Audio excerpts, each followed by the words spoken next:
Kama unatumia WhatsApp na unapata changamoto ya kupokea message nyingi, okay?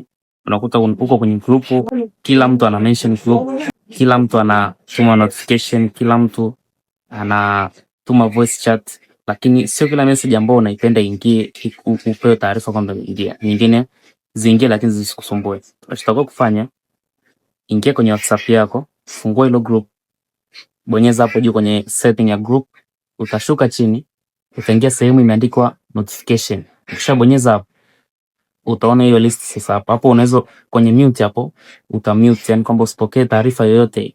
Lakini pia kwenye mute only mention, yani kwenye mention zote za group likimensioniwa, huwezi pokea notification yoyote, utasumbuliwa.